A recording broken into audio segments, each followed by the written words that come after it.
If you've ever looked around at what other people are doing online and thought, why does it feel so easy for them to get attention and so hard for me? I want you to know you're not imagining it.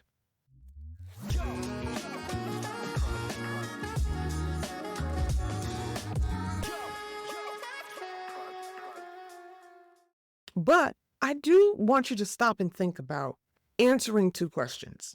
What do I offer? And who do I offer it to?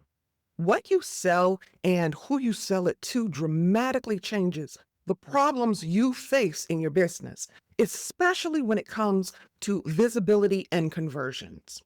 We talk about content and consistency all the time, but we don't talk enough about how different markets, different audiences behave and what that means for your strategy.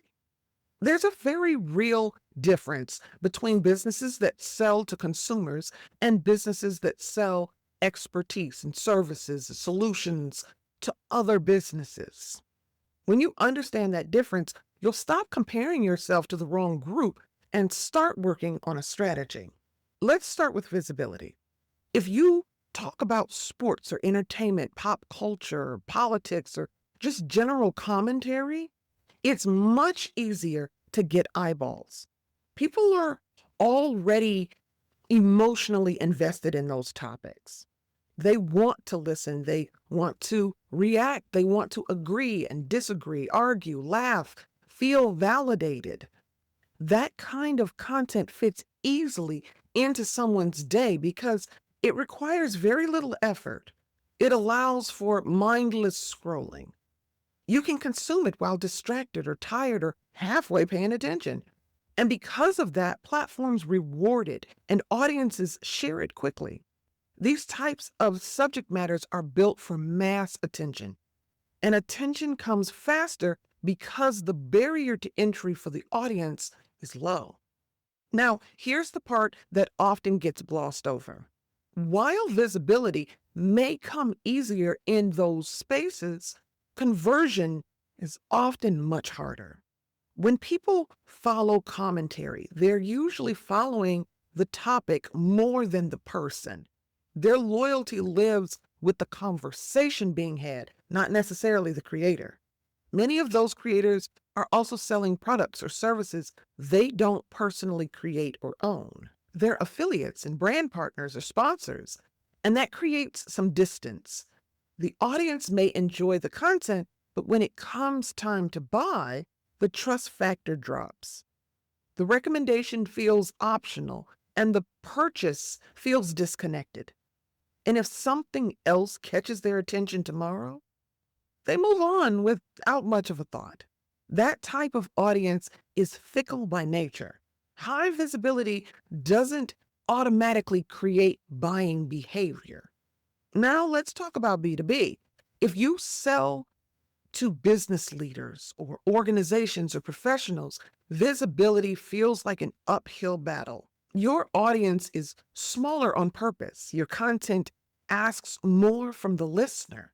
It requires focus and reflection and sometimes uncomfortable honesty.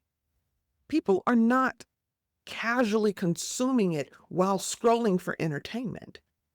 They're engaging with it when they have a problem to solve or a question to answer. That means growth is slower and visibility is more difficult to come by. That can mess with your head if you're comparing yourself to creators in mass consumer spaces. But here's the trade-off. Remember, audiences convert more easily when trust is established. Well, in B2B, people are often seeking expertise. They want guidance. They want clarity. They want someone who understands their situation and can help them move forward. Most B2B sellers are offering their own services, their own products, their own intellectual property. That ownership, that matters. It creates alignment. When someone buys, they believe the person selling understands the problem deeply and is accountable for the outcome. That layer of trust changes everything for you. So, what does all of this mean for you strategically? Well, It means you need to diagnose the real problem before you go trying to fix anything.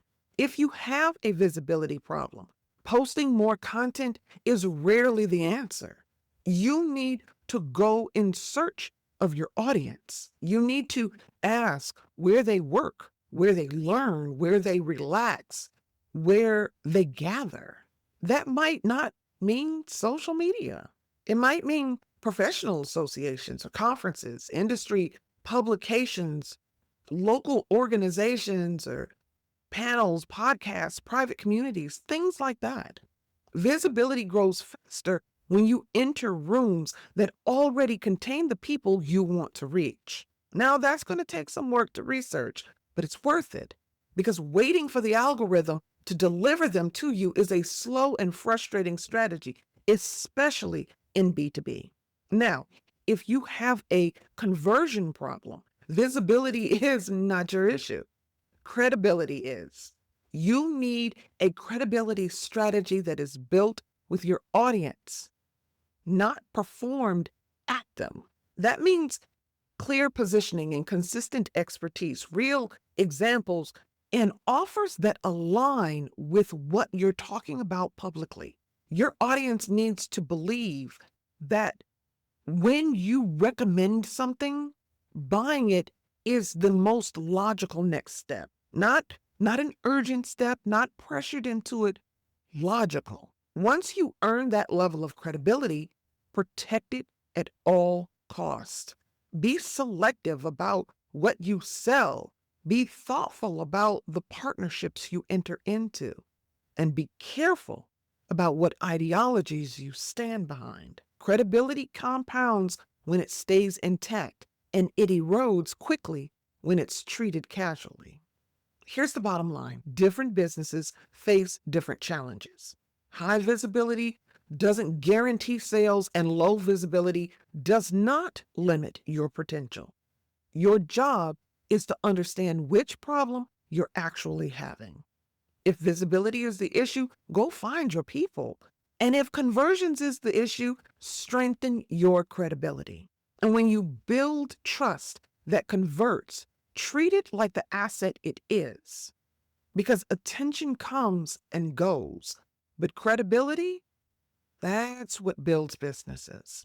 All right, y'all. That's it for this week's episode. Don't forget to subscribe to the podcast or come watch the podcast over here on YouTube. I'll talk to you guys next week. Bye.